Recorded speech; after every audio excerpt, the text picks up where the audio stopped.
वक्त आप लोग सोचत हुए बच्चा कि हम यहाँ पर ही का करत है और ये कहाँ पर हैं। यहाँ पर हम न्यू दिल्ली में हैं जहाँ पर ही 12वां प्रवासी भारतीय दिवस के आयोजन करल गल बा और थोड़ा सा समय हम निकाल के अपन कैमरामैन वशिष्ठ राव अपादु संगे पहाड़गंज इलाके में चलाल हैं और 400-500 मीटर हमने घूम के देख ली जा कि यहाँ पर ही आम जिंदगी कैसे चलेला। देख बचा कि हमारे चारों बगल लोग खड़ा हो गल बन जा और उत्सुक हवन जा कि देखत हो जा कि कौन चीज होत बा। यहाँ पर ही कैमरा देख ले बन जा और वो लोग दिलचस्पी रखत बन जा कि हमने ई बखत का करत है जाते आप लोग के ई भी बता देवत हैं जा कि यहाँ पर जन संस्कृति बा बहुत ही एकदम धनी संस्कृति बा और ई महसूस कर ले है जा कि कोनो काम छोटा या बड़ा नहीं रहेला।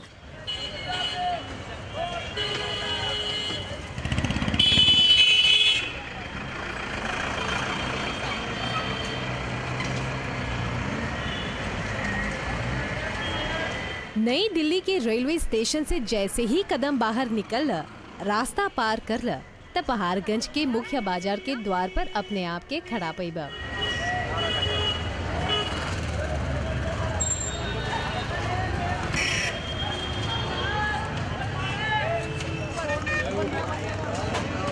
भीड़ भाड़ और शोरगुल से भरल पड़ल यह पहाड़गंज।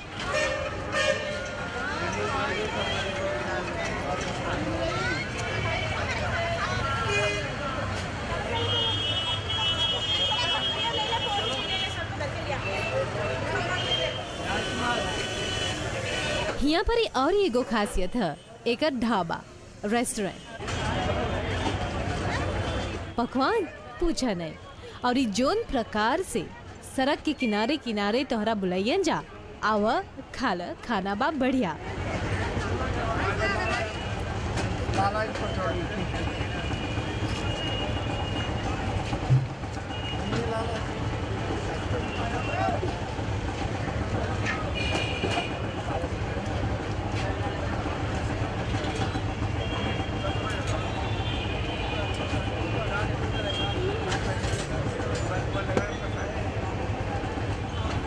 पहाड़गंज के इलाका में कोई भूखे पेट नहीं सकेला रहे, सब खातिर कुछ न कुछ जरूर बा। और यहाँ शाकाहारी मांसाहारी माने की वेज नॉन वेज दोनों है। ये देखा कैसे आराम से दाल भात परोसत हवन और ये भी कोनो खास बर्तन में नहीं पत्तल पर।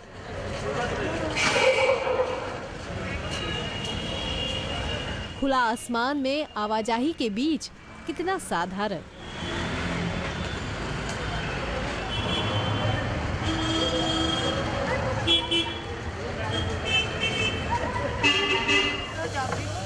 मटर पनीर मलाई कोफ्ता दाल मखनी आहा हा हा। भूख ना भी लगे तो चले बजा बैठे।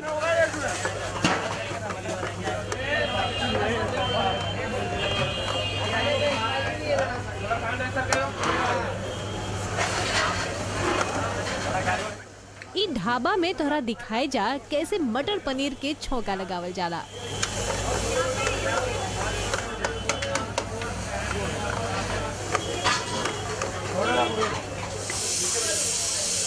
मटर पनीर तो तैयार बा।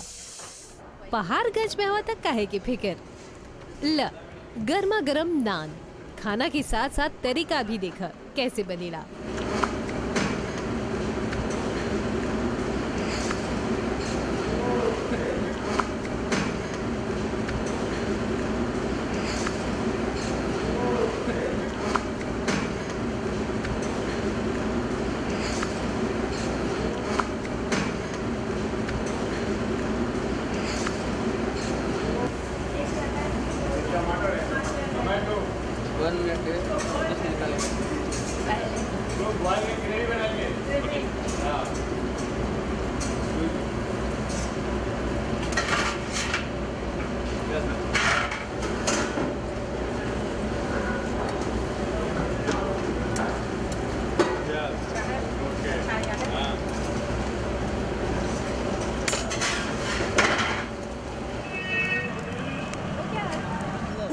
आलू टिक्की मिल जाए गरम गरम मुंह में तब पानी चलाए।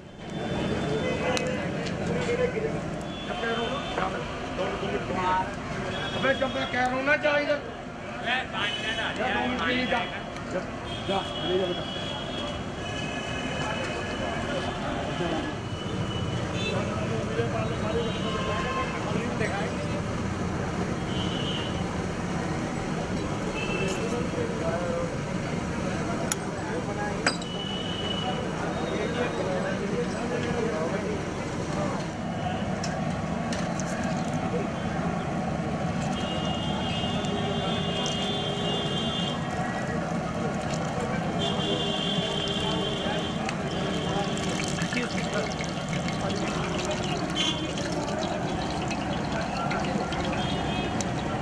पेट पूजा के बाद बढ़िया नींबू पानी मिल जाए तो वाह।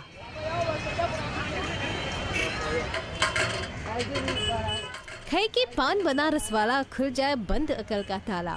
गीत सुन ले हुई बा। पान मॉरिशस में खाली शादी में दुल्हा के देवल जाला। यहाँ पर ये पान की दुकान कहाँ? ये क्या लगाया आपने?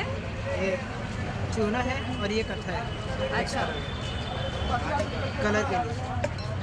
किसके लिए? स्वाद के लिए? स्वाद और कलर के लिए। कलर के लिए।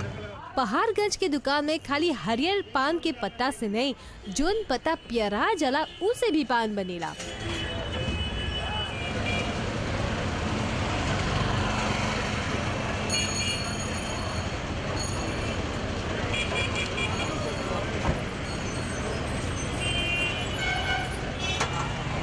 फजीर के उठबा या सांझ के 2-3 बजे एक प्याला गरम गरम चाय शरीर में स्फूर्ति पैदा कर देवेला। भारत में चाय के कोनो बखत ना है। नहीं मनबा त देखा पूरा दिन ई चाय के दुकान खुला रहेला और ई ग्राहक हमेशा अपन चाय के इंतजार में रहेला। पर ई दृश्य देखा कुछ बुझाई? हाँ हो, ई चाय देखा, एकर में दूध, चीनी, चाय के पत्ती, पानी सब एक साथ दबकावल जाला। ई देखा कितना ऊंचाई से चाय छानल जाता। हमर से तना होई।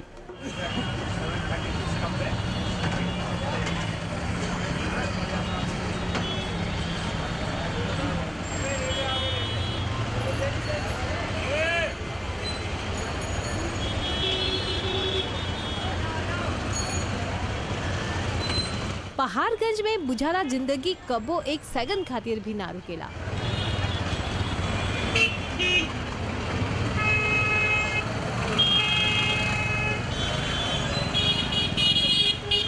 ट्रैफिक जाम के बावजूद लोग आराम से अपन काम में व्यस्त रहेलन जा।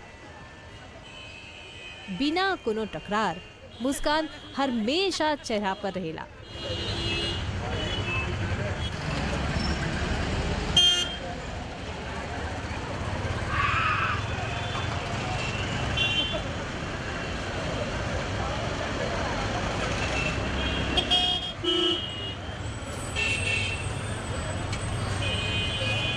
यही विचार करते करते कि कैसे ये लोग भीड़ में भी बुझाना निश्चित बढ़ते जालन जा कि एकाएक रुके के परल। असल में नजर परल ई अंडा पर। उजर अंडा हम तो जानी ला अंडा उबाल देबा तब उजर रहेला, पर यहाँ पर ही बिना उबालल अंडा उजर।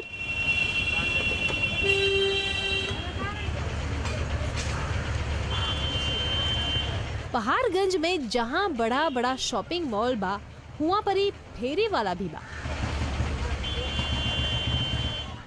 सड़क किनारे ई दादी नानी के देखा चुकू बुकू बैठल बन जा और उनका सामने कितना सामान रखल गेल बा। ई सब मूर्ति माटी के बनावल गेल है और ई ध्यान देवे तो देखिए कैसे तराश के सब बनावल गेल बा। चिलम भी बा, वही जगह हमने लापी बोरी ला जा।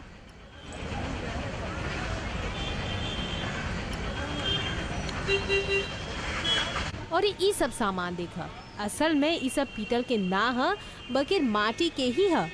ओकर में रंग चढ़ावल गेल बाई से।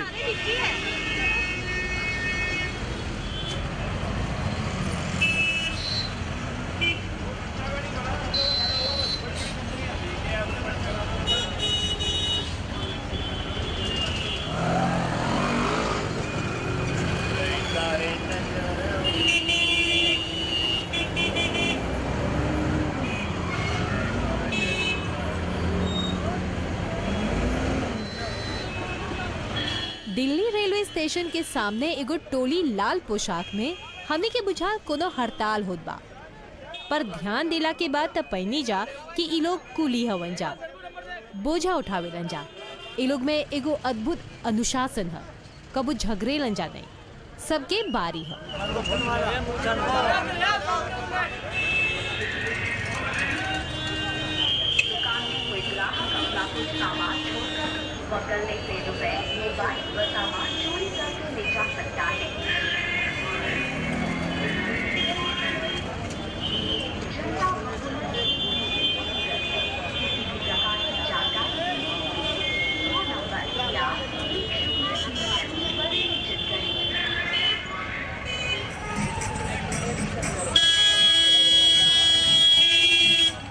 अब थोड़ा घड़ी खातिर सोचा कि पोर्टविस में हवा लागो जिनो में मूंगफली, पिस्ताश ग्रिये, पिस्ताश बुई याद आयल।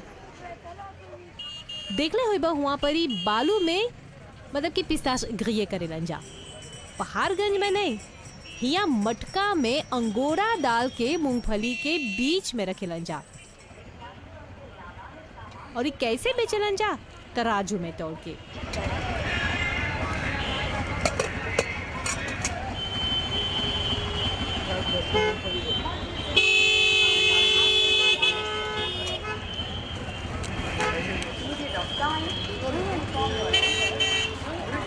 बिना टोल मोल के कुछो किनबा पहाड़गंज में तक घाटा हुई तोरा, काहे कि पहाड़गंज में बटुआ बेचे होला भीरी खड़ा रहनी जा और हुआ के नजारा हमने खूब देखनी जा, समझनी जा। 75% तक दाम सकेला घटे, मनबा दाम चाहे जो भी मिल जाए, कमती या जस्ती, पैसा लक्ष्मी स्वरूप है, बिना शीश लगाए रखल ना जाला।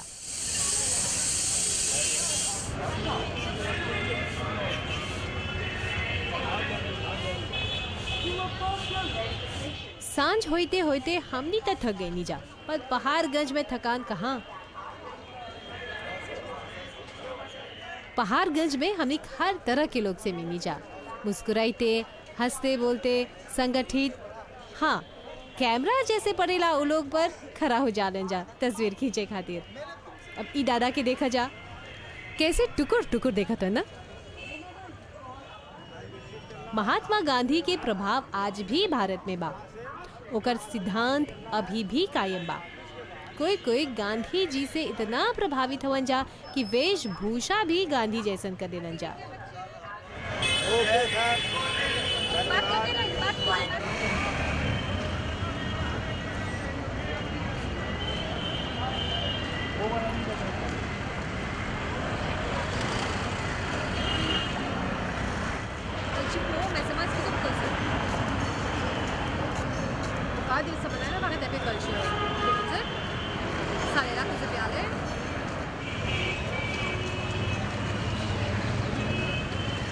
पहाड़गंज में हर प्रकार की सवारी है, auto rickshaw, cycle rickshaw, motorcycle, bus, car, train, सामान ले जाए खातिर ठेला भी बा।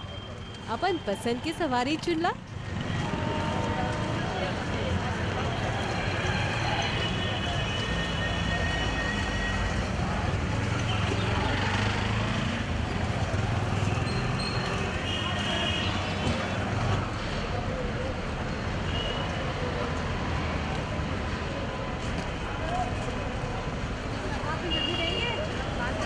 नहीं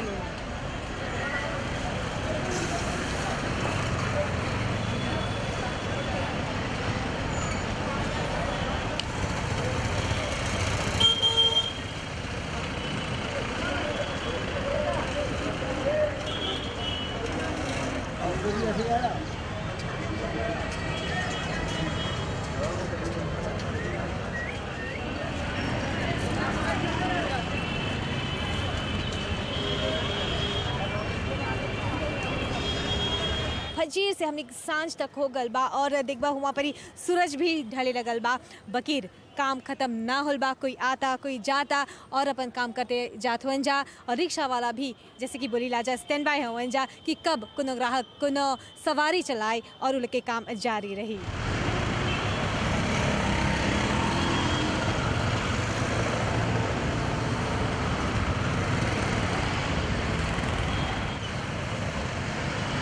अगला दिन रुख करनी जा दिल्ली के शान इंडिया गेट की तरफ।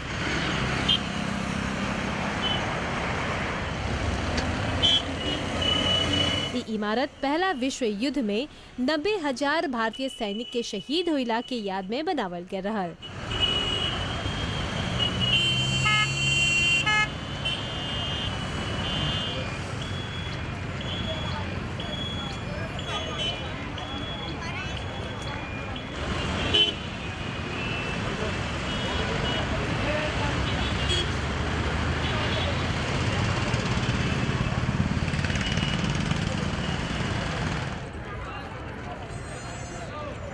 इंडिया गेट 42 मीटर ऊंचा है और ये एगो बहुत ही अच्छा पिकनिक जगह है।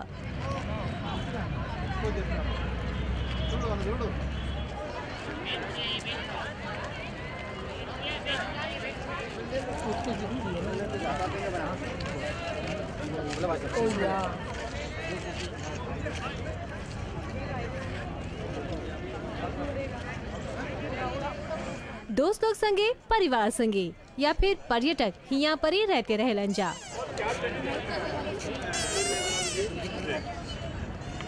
एक चारों बगल देखा रंग बिरंगे फूल ये जगह के और ही सुंदर और ही मोहक बना देवेला। बहुत लोग इस जगह पर फोटो खींचे के पसंद करेलन जा।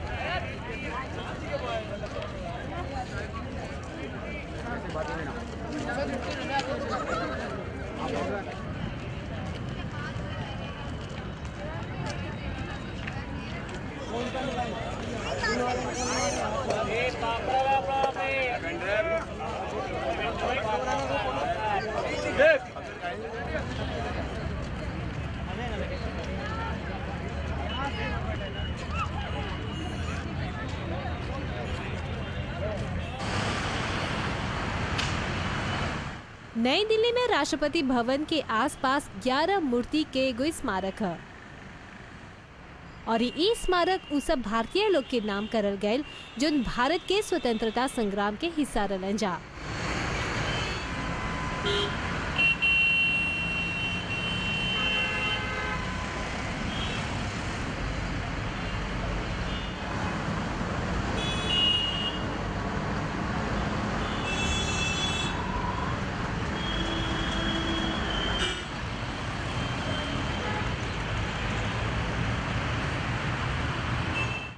उन्नीस 1931 में महात्मा गांधी जो नमक आंदोलन चलेले रहलन ओकरे याद करके इस स्मारक बनावल गया रहल। बरतानी शासन के विरुद्ध एगो ठोस कदम रहल।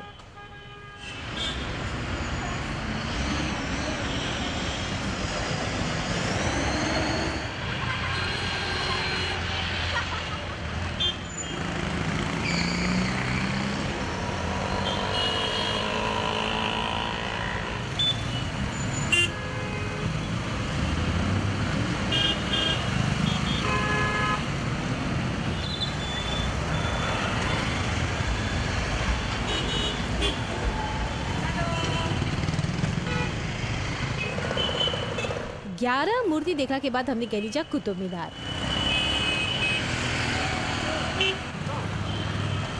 ये जो कुतुब मीनार है वो 73 मीटर ऊंचा है। भारत के एगो बहुत ही प्रसिद्ध इमारत है। पहल का मुस्लिम शासक कुतुब उद्दीन ऐबक एक निर्माण शुरू कर रहा पर समाप्त ना करे पैलन। 5 मंजिला ई इमारत के निर्माण पूरा करल गए 1968 में फिरोज शाह तुगलक के शासनकाल में। भारत गेला वो भी दिल्ली में और ये चांदनी चौक ना देखला तो का देखला। एकरा मूनलाइट मार्केट भी बोला जाला। पुराना दिल्ली के सबसे पुराना भीड़ भाड़ हो रहा जगह है।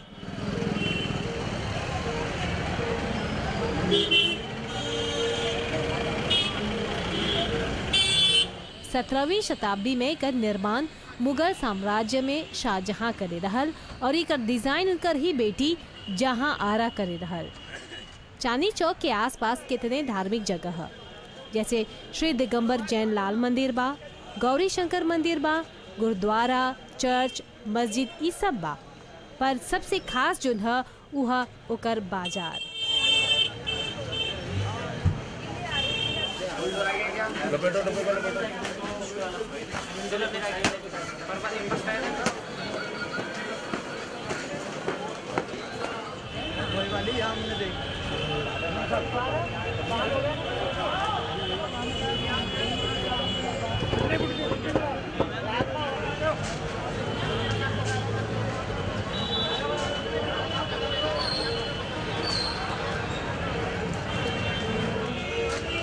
सांझ तो हो गए पर फिर भी हुआ के दौरा जरूर हुई। ई फूल की दुकान देखा, रंग बिरंगी फूल जाने कहाँ कहाँ से मंगावे लंजा, गुलदस्ता, हार सब हुए परी बनेला। और एगो नकली फूल नहीं बा, सब के सब प्राकृतिक फूल है, नेचुरल फ्लावर्स। और सबसे अचरज बात जो है वो ई की सब गुलदस्ता हार जो देखा था वो सब पुरुष लोग बनावत हन। देखा तू ही कैसे बनावत हन जा।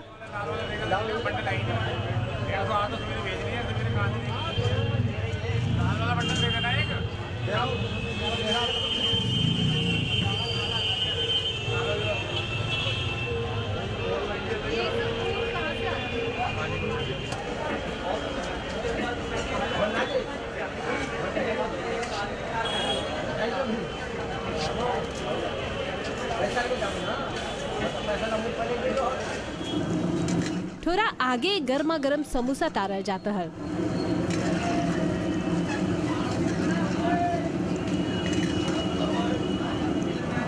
हुआ के समोसा तनी अलग है।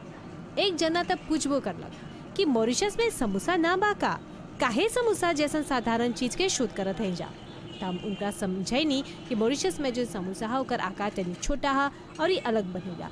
और यहाँ पर जो समोसा देखा था चाहे बहुत बड़ा बा और ओकर आकार भी थोड़ा अलग बा।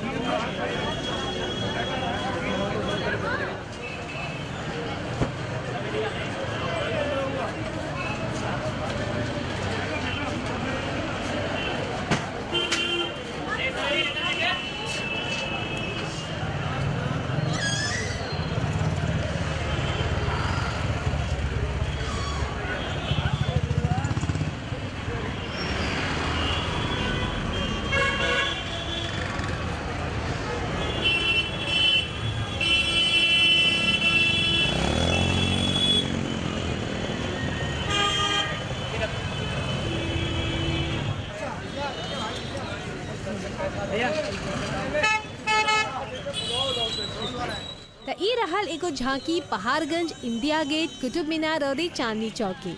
देखनी जा कि कौन प्रकार जहाँ भी रबा पर प्रकृति ई सिखा देवेला हमनी के कि कोनो हाल में रबा पर कबो जीवन से हताश निराश ना चहना होई के परेला अपन कर्तव्य हमेशा निभाते रहे के और खुशहाल जीते रहे के।